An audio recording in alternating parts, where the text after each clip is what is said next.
I'm a teacher. What subject? I teach social sciences, so U.S. history, world history, geography, Social studies, they used to social call it. studies. They still call it that? Social studies, yeah. In which kind of a school? I teach at a public school, and it's a span school, so it's a middle school and a high school. Oh. How do the teachers at the school feel about the union keeping teachers out of the classroom, keeping students out of the classroom, and this idea of online learning only? I don't think it's really fair that they didn't give us a choice or even surveyed us like they do with everything else. Usually UTLA surveys us about everything that's going on, COVID, the weather. But when it came to deciding whether we should go back to campus or not after the summer, we didn't get any kind of say so. We were just, told, oh, we're going to fight for, schools to remain locked down, even though the summer was supposed to slow the spread and allow us to, go back to school in the fall. And so I don't think that was right. They're a teacher union. They're representing the teachers, and they didn't get any input from us. They didn't get any type of, they didn't consult with us about how we felt about that, or to even, advocate for the real things that we do need. Which is? Resources to help students that, might have working parents, or provide additional options for parents who can't stay at home, and watch their kids while they're being homes, learning from home, and a lot of other things. But those are one of the main things that were of concern. And what's the risk to the students for not coming into the classroom?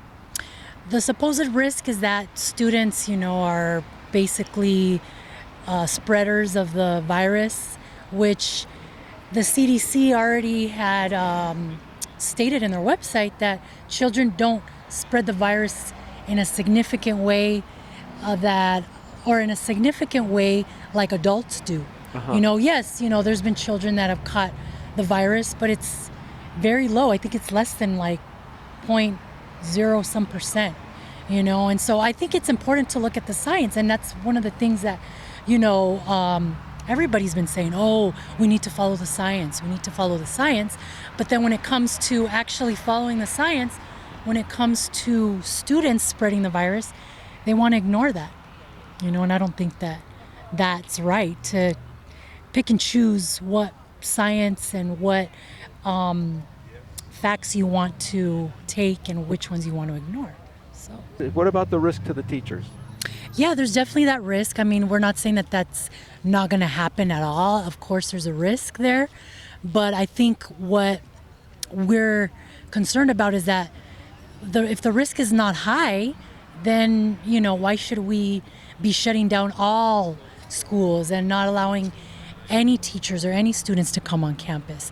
Obviously, there's a risk there, and I think what should have been done is that students and parents, right, should have been given the option.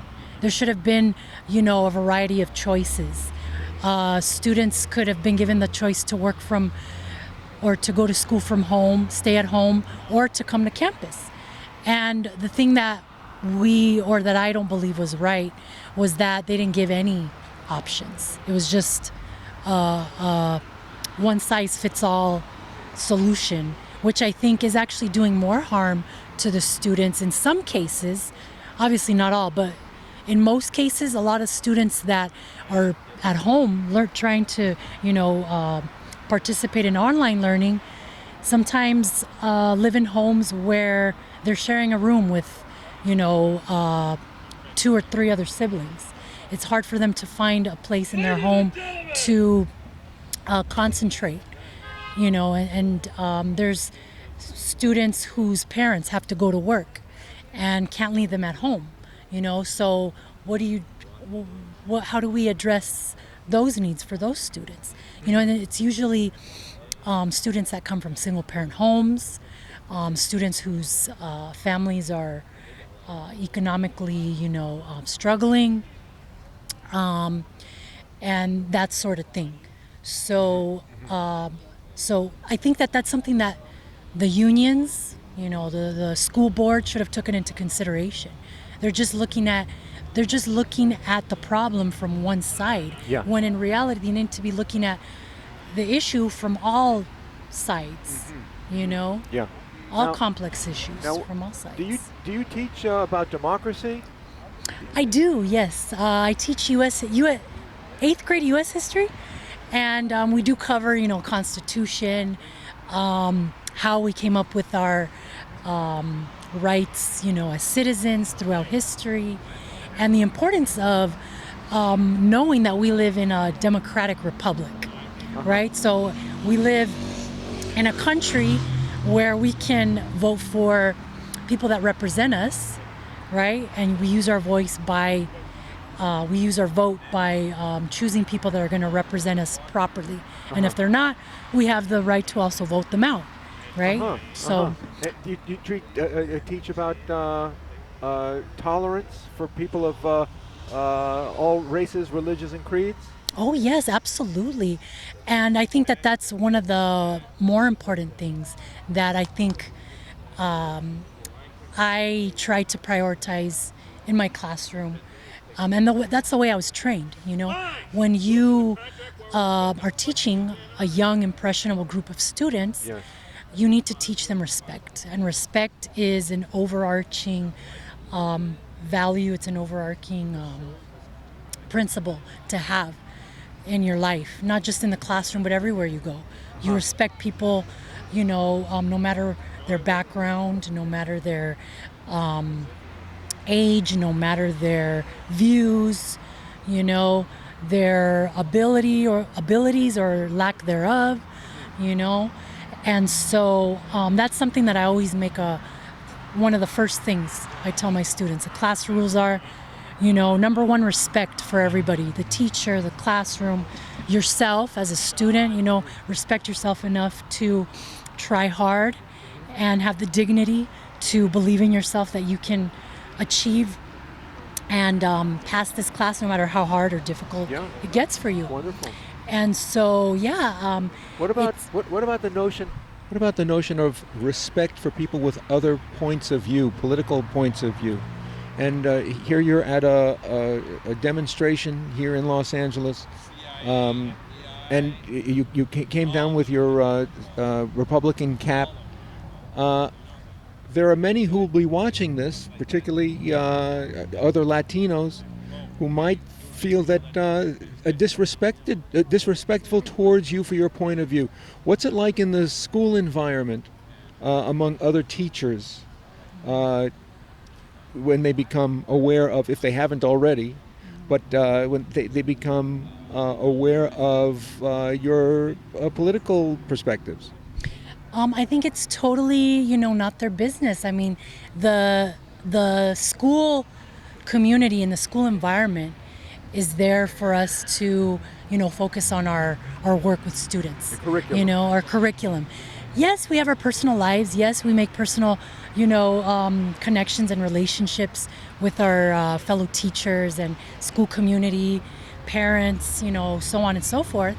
But I think that, given that, there should always be a respect for diversity in thought, diversity in political beliefs, just as there's respect and as much as people say we should have respect for all races, all religions, all backgrounds, creeds, so on and so forth. I think the same goes for political views. There should be a diversity in thought and there should be a welcoming in diversity in thought, just as we are, as we preach, right? And as we push for that message to be inclusive and to welcome people from all backgrounds and people from all ethnicities. The same should go for political views, not just race, not just, again, not just picking and choosing which things you want to include and which things you don't.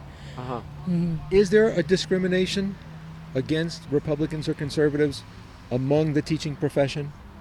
Oh, definitely. I've seen it. Fortunately, I haven't seen it yet, at my school.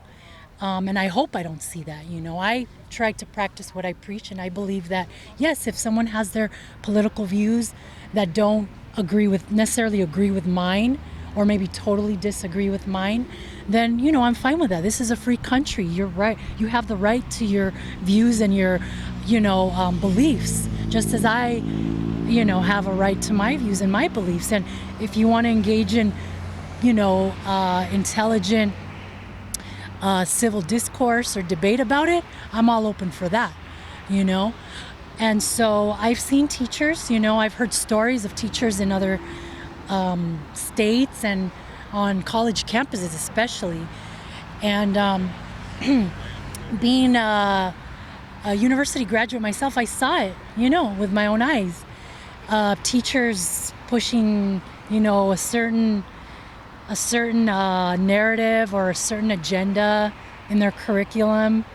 And I thought that was wrong, and firing teachers that were standing their ground when they thought something was, not right, and firing them and using the excuse or the attack that, oh, they're racist, when, it had nothing to do with race at all. And what I'm talking about is, I think recently here at UCLA, a professor was fired because students in the class, and it wasn't even, I think, black students that were advocating for a pass on the final, for the spring quarter or spring semester. It was, I think, some students that were not black, that were saying, oh, as a professor, you need to give all the black students a pass on taking the final, because of all this racial unrest and tension that's going on around them. And, the recently, the George Floyd news had come out. And so the teachers, or the professor, said, no, I don't think that that's fair to those students, not to give them a chance to try to take the final. And it's not fair to the students who are not black, that have worked hard in trying to learn in this class and get to the end and prove that they've learned whatever the class was teaching. I'm not sure what class it was. And they fired the teacher. They sided with the university, I think, sided with the students in firing the teacher for not giving the black students a free pass and not taking the final. Well, surely then you must be concerned that there may be some similar bias or prejudice or discrimination against you for the views that you hold. Definitely, and that's what I'm really disappointed about and really disillusioned. It's like, why can't we come to the table, so to speak, and talk about, have a conversation, a real conversation about these issues that are going on around us right now. I mean, this is a lot of crazy things going on, not just COVID, it's the racial unrest and just unrest in general, with the upcoming elections and all kinds of things. It's like, why can't we come to the table and talk about these without, being afraid to voice our concerns for the type of message that the unions are trying to push? Because it's very clear. The unions have made it very clear that they're against police. I think a UTLA representative and a teacher wore a Blue Lives Murder shirt and posted it on social media. And it's like, do you not realize that a lot of students have parents who are police siblings, older siblings who are policemen and women, and a lot of teachers whose sons and daughters are in law enforcement. Like, that's a very insensitive thing to message to put out there, to lump all police in one category and saying that just because one crooked cop, that did a horrible thing to George Floyd is somehow true of all cops, know? Yeah. And so I think that it's very important for us to be able to come to the table and argue that, and say that that's not right for you to promote that and say that, all cops are murderers. Yeah. And how concerned are you that this may be an acceptable prejudice within our institutions like education? I mean, it's scary. Like acceptable. I mean, you just saying acceptable prejudice. It's a tolerated prejudice. Yeah. I mean, it to me, it's like people are not using their logic anymore. It almost seems like it's people are just going along with it just because the higher ups in the unions or in the school board or agree to defund the school police. So it's like if they agree to do that without any input from like the people they actually represent, which are the students, the parents, Teachers. and the teachers, most importantly, then what other things are they going to get away with pushing? And then teachers, parents, and students that want to speak out against it or don't agree with it, like, are they going to be afraid to speak out against it?